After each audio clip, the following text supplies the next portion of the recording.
I beat Mega Man 2 on difficult mode in one sitting without taking a hit. This video is going to cover the rules for the challenge, the route for how it was achieved, and review runs that eventually ended in the successful one. This video is a summary of the run. You can find the full run in the video description. The rules for this run are as follows. First and foremost, this must be performed by a real person in one sitting. Some runs out there are what is called tool assisted, effectively meaning scripted inputs and gameplay from a computer. This was played by me on a real AV Famicom live on Twitch. Doing all of these challenge runs live is a personal requirement of mine. No deaths, damage, or getting hit of any kind is allowed. No major glitches that allow skipping content are permitted. A major glitch is a subjective designation. Mega Man 2 is full of unique and interesting glitches such as zipping, which does count as a major glitch. For those unfamiliar, zipping is when certain techniques are used to enter walls and travel very fast horizontally, usually via item 1, 2, and 3, but there are many kinds of zipping, including some vertical zips. Simply, this wasn't allowed for the run, as it allows bypassing many enemies often and some difficult parts of the stages. Additionally, there is a glitch/exploit that allows certain projectiles to phase through Mega Man, most notably in the Wily 4 Boo Beam Trap fight. This was also not allowed and thus one of the major challenges of the endgame. Pressing pause is permitted, allowing the player to change weapons. A general good faith rule is in place to disallow pressing pause to pause buffer enemy actions. Generally, it is okay to press pause to change weapons as part of the strategy. This isn't a hard and fast rule and is hard to enforce, but the overall goal is to have a clean run that doesn't rely upon cheaply using pause buffering techniques to navigate the hard and stressful parts of the game. There are some fights in this game that utilize pausing more than others to swap weapons frequently, most notably the Quickman fight. This was played on the Japanese version, Rockman 2, which is nearly identical to the Western version's difficult mode, except text is faster. Normal mode, the default mode on the Western version, is far easier, where most of Mega Man's attacks do double damage. Playing on Rockman 2 was an obvious choice for me as part of this challenge. Let's cover Mega Man 2 generally. This game was released in 1988, the follow-up to Mega Man 1. It is a fairly popular entry in the series and set the 8 Robot Master stage formula that would persist. The game does not yet have a slide mechanic, but introduces the very helpful item sub-weapons that let Mega Man traverse the stages with custom platforms. It also standardizes the refights concept, where all 8 Robot Masters are fought in one stage, which guard the game's final bosses. Mega Man 2 is arguably the series' most popular speedrun, with many categories. The most popular category, any percent, which is to beat the game as fast as possible, is without any restrictions on glitches or tricks, and utilizes them heavily to navigate through the game quickly.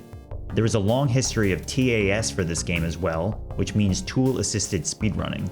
Although many of the tricks from these runs were not utilized in my challenge run, I learned a lot from these runs for how to play the game well, especially the zipless speedrun, which disallows zipping and is mostly glitchless.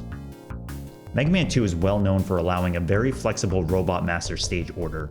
Many Robot Masters have secondary weaknesses, and the helpful item sub-weapons can tremendously help in stages, sometimes more than having a boss weakness. Although there were many route considerations I had, the way that this route played out was that I wanted to defeat Airman as quickly as possible. I'm going to show you why now. When fighting Airman, he can yield one of 5 different patterns. 3 of them, shown on the left here, are reasonable to dodge with a simple jump. However, the 2 patterns on the right here are technically avoidable, but they are incredibly difficult to do in practice. This screenshot shows the air shooters while they aren't moving, but when they get moving, it is incredibly hard to navigate without taking a hit, especially that top right one. The fortunate solution to this issue is via Item 1. Item 1 has a strange property that while you are standing on an Item 1, air shooter projectiles do not move horizontally. With some very careful play, one can avoid taking a hit on the bad patterns. Airman does 3 random attacks, then jumps across the screen. After surviving the 3 patterns, the boss can go down very easily with Leaf Shield, Woodman's weapon. My goal was to complete this Robot Master as quickly as possible because of this fight's difficulty, even with the Item 1 setup. We'll work backwards through the route to achieve this. Therefore, the goal is to defeat Heatman for Item 1 and Woodman for Leaf Shield. Woodman requires Flashman's weapon to skip the 2nd and 3rd troublesome Friender mini-bosses, which are the large dog mini-bosses. The 3rd one in particular has an awkward room that makes it difficult to clear without taking a hit. Flashman's weapon allows skipping it entirely. Woodman is also best fought with Heatman's weapon, so Heatman must be done before this stage. Although Heatman's boss and stage is achievable without any weapons, it is rather slow, so it can be done slightly later, as there are some other stages that are better done first. Let's shift gears and talk about the beginning of the route. Our options are either Metal Man or Flash Man first, both of which are reasonable to clear with Mega Buster only. It is a toss-up on which one to do first because there are benefits and detriments to both. Metal Man first means the player has to navigate the first screen with the Crusher and Mole enemies slowly without Flash's weapon Time Stopper, but the rest of the stage plays out with Buster easily. Metal Man's fight with Buster is a little challenging but very reasonable. Conversely, Flash Man is the first stage and entails carefully navigating the first few screens with the Shotman and Sniper armor enemies. The rest of Flash Man's stage with Buster only is fine, but the fight is a major pain to fight with Buster. Speedruns fight Flash Man first, and it is an impressive fight, but it is not easy. For my purposes, the trade-off of Metal Man's first screen was much better than Flash Man's Buster only fight, so I chose Metal Man first and Flash Man second. That leaves Bubble Man, Quick Man, and Clash Man. Bubble Man is chosen third because with Metal Blade it can be completed at any time, and Bubble Man's weapon Bubble Lead helps defeat Heat Man. That yields the order for the first 6 Robot Masters. Clash Man is done 7th because of the benefit that Clash Man's weapon yields for Quick Man's fight. It's worth explaining Quick Man's fight now. Quick Man is by far the most unpredictable and difficult boss to fight ordinarily. However, Quick Man has an interesting block mechanic where he will block some incoming attacks and completely reset his animation cycle after pausing for a while. The attacks that inflict the block are Quick Boomerang, Metal Blade, and Bubble Lead. The strategy then becomes to use Time Stopper immediately in the fight to see which of his 3 jump patterns he yields, then react accordingly with Metal Blades to force him to block. By pausing and switching weapons in quick succession and with good positioning, Quick Man can be defeated. Although weapon energy routing is usually an important part of this challenge through the Wily stages, where weapon energy is not refilled between stages typically, in this game the weapon energy routing is not particularly tight. The biggest implication of low weapon energy is during Wily 4 through Wily 5, where the player has a very low amount of Clash Bombs to work with between the Boo Beam Trap Fight and the Refight stage, but that all comes down to how well the Boo Beam Trap Fight goes. It's also worth explaining in detail now how the Boo Beam Trap fight plays out.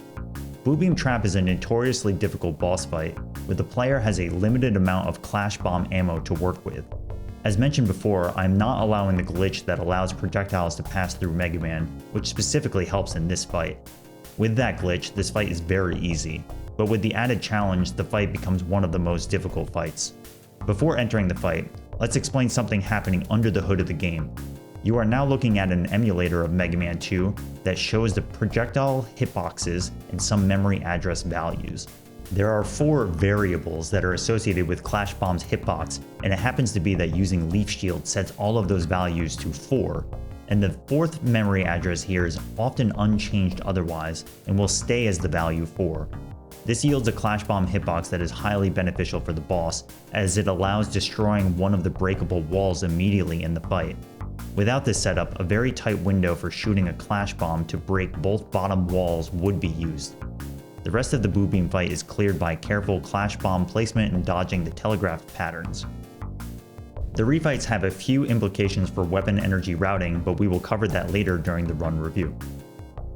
Alright, now onto the runs and the one that completed the challenge. Mega Man 2 was at first very intimidating, but I learned over time that the difficulty was mostly concentrated at the end of the game. After the first 2 dedicated streams of doing attempts, I found that the 8 Robot Master stages were fairly consistently clearable. The game's overall brevity is a nice aspect of the challenge, but without a slide to help Mega Man move around, the end of the game was indeed tough to overcome. The run starts in Metal Man stage. The first screen is a slight headache, where the mole enemies will respawn in waves. Thankfully they will not spawn where Mega Man is standing, but I do often reset here. Over time, I found that there was some consistency to their patterns from starting the stage after resetting the game entirely, but it was still finicky because it was position dependent, which is not always the same. The rest of the stage is cleared somewhat slowly, where the blocky enemy can be safely dodged by waiting for it to drop down a platform, then shooting it once and jumping over. Metal Man himself is a pretty interesting fight. He has 3 different jumps which have 1, 2, or 3 metal blades. but the strategy to dodge him is always the same for all patterns. Wait for the first metal blade and be on the left side of the screen, then hard jump right. It's important to not shoot buster shots too rapidly, as he will start his attacks when Mega Man fires. This fight became more consistent over time and was fairly reasonable. Flashman is next. His stage is fairly simple, and Metal Blade helps on the first screen with the Shotman enemies quite a bit. An interesting note about the Sniper Armor enemy is how it shoots projectiles. Its pattern is to jump, land, then possibly shoot a series of 5 projectiles. It will only shoot these projectiles when Mega Man is close by and specifically on the ground.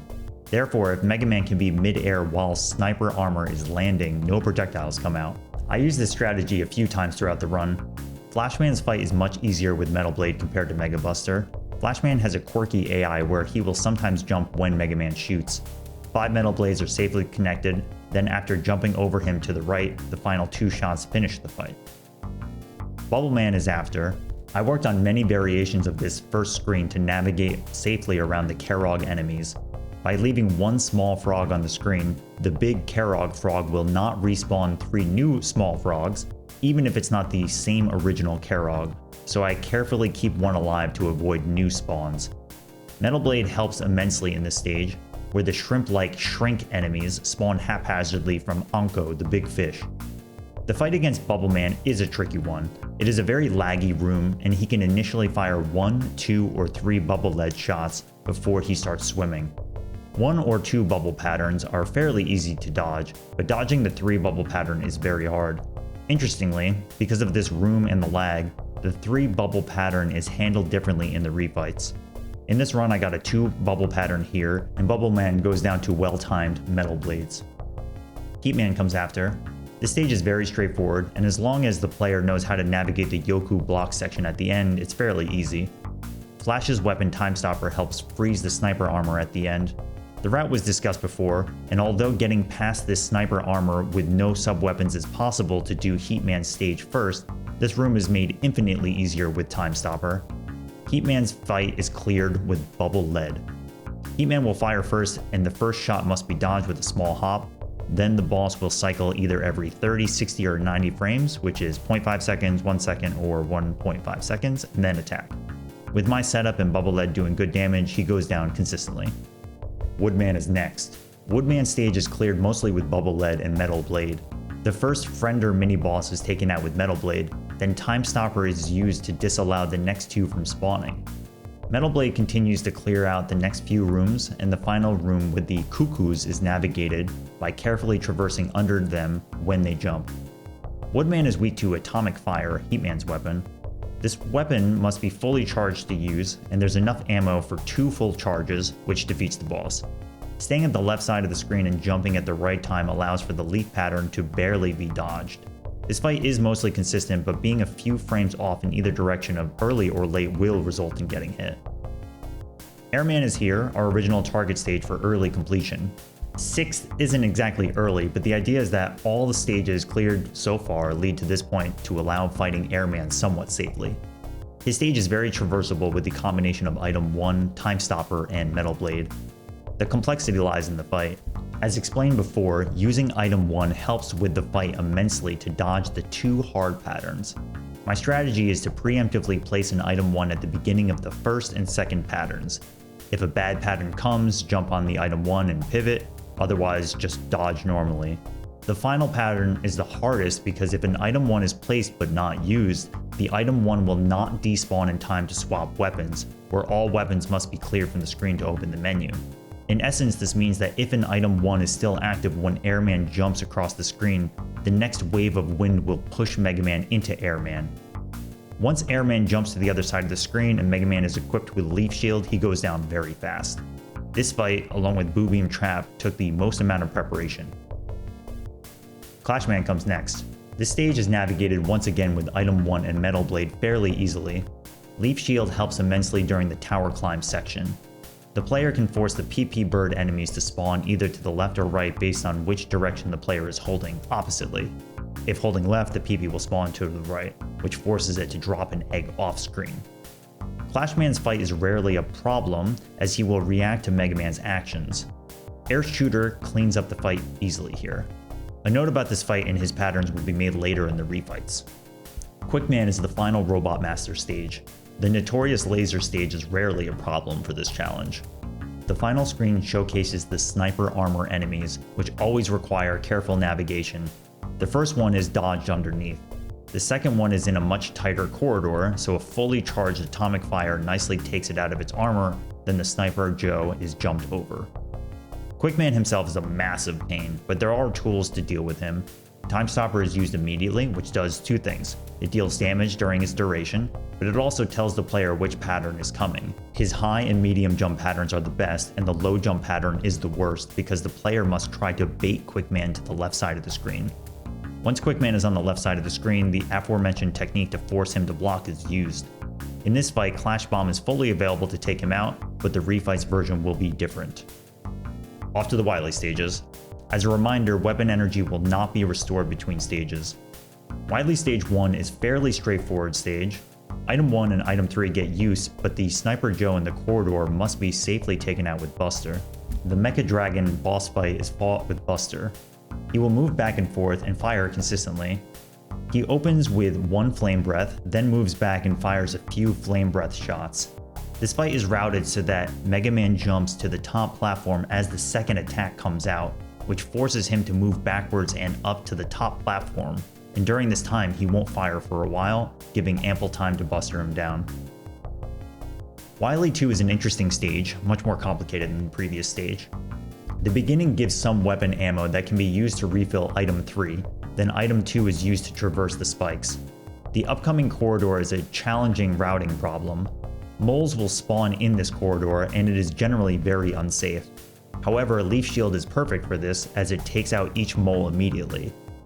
Moles will spawn in sets of 3s, then pause for a bit. The general strategy is to use Leaf Shield, wait for 3 sets to spawn, then move forward, hope to collect some weapon ammo, and repeat. It is overall stressful and luck dependent because depending on the placements, the player can run out of ammo. This run I barely made it out with enough ammo. While dodging the upcoming crushers, a pause menu is tactfully open to swap weapons in between 2 crushers. Then a pixel on the left side of the screen is used as a visual cue to confirm the position to avoid taking a hit. The boss, Pico Pico Kun, is cleared with Metal Blade. There's nothing particularly interesting about this fight other than it can sometimes catch you off guard with its spawn timing, but it is always consistent and usually ends in success. Wily 3 is a short stage, and the whole stage up until the final corridor is always the same. The Shotman enemies in the final corridor are all handled differently. The first one is taken out from above with Metal Blade. The second one is quite dangerous, so the idea is to line up specifically to a general range where the player can fire a few shots in advance, spawn the enemy, then take it out. The final one can actually be despawned after it is spawned, so a precise jump near where the second Shotman was standing despawns it. Guts Tank is the boss and is a strangely stressful fight. It's worth noting that speedruns will mash down this fight with Quick Boomerang very fast, but it comes with some risk. By playing it safe, navigating around the met enemies that spawn and firing a few shots of Quick Boomerang each cycle eventually wear it down. Wily 4 is the notoriously difficult stage of this game. The majority of the stage is very consistently clearable, however. The beginning allows for some weapon energy refills, which I used in this run to refill Leaf Shield, which I desperately needed from Wily 2. The first Met needs to be taken out carefully, then the rest of the stage is pretty easily taken care of with Item 1 and 1 Leaf Shield during the conveyor platform section. The final corridor is a tough one and an interesting routing problem. The first sniper armor is dodged and despawned, but the first standalone Sniper Joe is in a corridor by itself. As far as I can tell, after trying many things, the only possible solution to take this enemy out without taking a bullet hit from it was to use a well-timed, fully charged atomic fire to nuke it. Whether or not the Sniper Joe here drops a weapon energy will slightly change the strategy for Woodman in the refights too. The next sniper armor is also dodged, then the final Sniper Joe is cleared with a Quick Boomerang.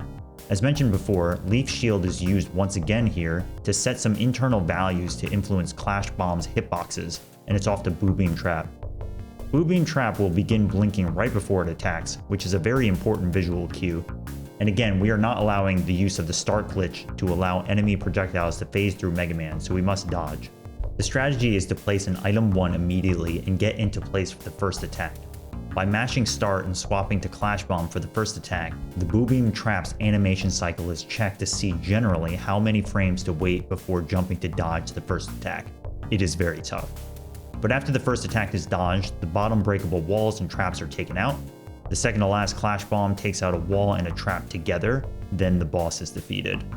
It is critically important to save one Clash Bomb for the refights, which is why the double hits of the Clash Bombs are so important. Wily 5 is the refight stage, our old nemesis. In general, it makes sense to do the hardest fights first, but as alluded to before, the Clashman fight is done first here. For some reason, when Clashman is not done first, his pattern is completely different and much more aggressive.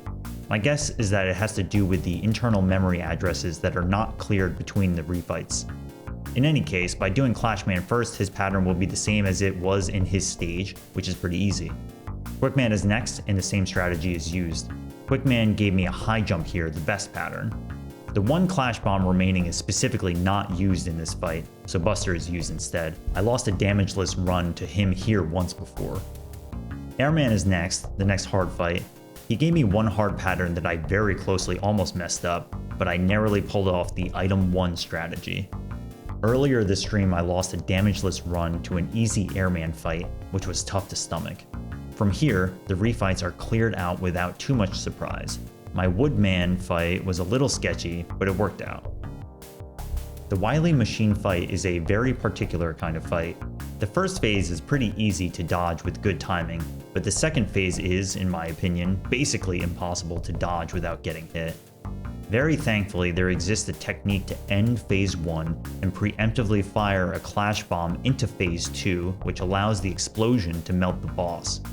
The strategy is to use Metal Blade on phase 1, then carefully get into position to take out phase 1 when it's on the left side of the screen. Then a well-timed Clash Bomb will do a ton of damage to phase 2. It is finicky timing and sometimes does not work out on fully depleting the boss's health. I get into a position to potentially land a few more hits with Metal Blade in this run, but it wasn't necessary and the machine goes down. Wily 6, the final stage. A very simple stage and a relatively simple boss fight.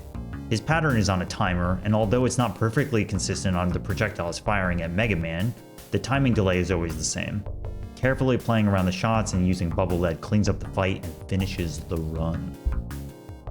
Mega Man 2 was the 4th game in the classic Mega Man series I beat without taking damage after Mega Man 8, 6, and 9.